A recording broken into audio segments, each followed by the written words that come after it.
Final account क्या होता है? What is final account? अंतिम खाते व्यापार के वर्ष के अंत में बनाए जाने वाले ऐसे खाते जिनका मुख्य उद्देश्य व्यापार की आर्थिक स्थिति और व्यापार की शुद्ध लाभ हानि अज्ञात करना हो, उन्हें अंतिम खाते यानी कि फाइनल अकाउंट कहा जाता है।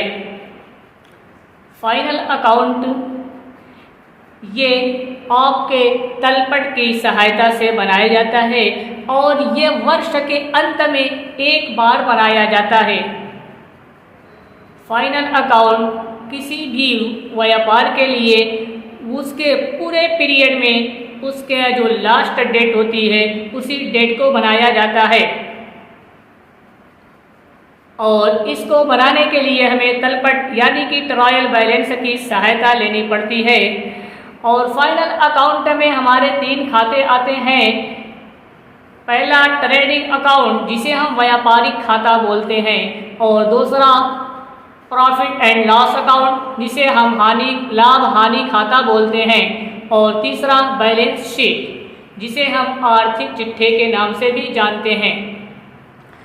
तो जो पहला खाता होता है ट्रेडिंग अकाउंट व्यापारिक खाता, इसके अंतर्गत तलपट से ट्रायल बैलेंस से ऐसे अकाउंट को उठाया जाता है, या ये कहा जाए कि ट्रेडिंग अकाउंट में हम ऐसे अकाउंट को लिखते हैं जिनका रिलेशन डायरेक्ट व्यापार से होता है और जिनमें परचेज और sales, opening stock, closing stock, purchase return, sales return और सभी प्रकार के डायरेक्ट एक्सपेंसेस लिखे जाते हैं।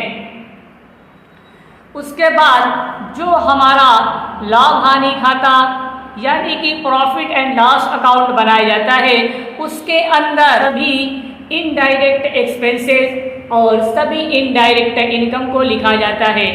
इसे हम हिंदी में अप्रत्यक्ष व्यय भी बोलते हैं, जिसे इनडायरेक्ट एक्सपेंसेस कहा जाता है। यानी प्रॉफिट लॉस अकाउंट में सभी इनडायरेक्ट एक्सपेंसेस को या सभी इनडायरेक्ट इनकम को लिखा जाता है।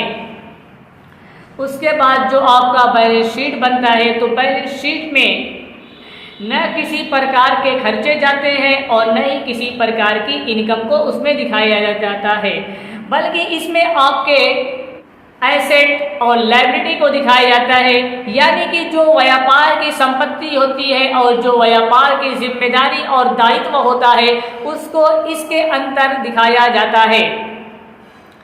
तो व्यापार के लिए जितनी सारी वस्तुएं होती हैं जिनका उपयोग व्यापार के लिए किया जाता है, व्यापार करने के लिए जिन वस्तुओं का हम उपयोग करते हैं वो व्यापार के लिए एसेट कहलाता है। और जो चीज़ व्यापार में हम किसी से प्राप्त किए होते हैं, हम किसी से लोन लिए होते हैं या किसी दूसरे की वस्तुओं का हम व्यापार में उपयोग करते हैं, तो उन सारी वस्तुओं को लायबिलिटी के अंदर रखा जाता है, उनको लायबिलिटी माना जाता है, जो कि हमारा दायित्व और हमारी जिम्मेदारी होती है। तो इस तरह से हम कह सकते हैं कि फाइनल अकाउंट में 3 खातों को बनाया जाता है, trading account, profit and loss account, balance sheet. तो इसकी परिभाषा में हम कह सकते हैं कि व्यापार के वर्ष के अंत में बनाए जाने वाला ऐसा खाता जिसका मुख्य उद्देश्य व्यापार की आर्थिक स्थिति को अज्ञात करना हो और उसकी शुद्ध लाभ हानि की गणना करना हो, उसे अंतिम खाता कहा जाता है, यानी कि फाइनल अकाउंट कहा जाता है।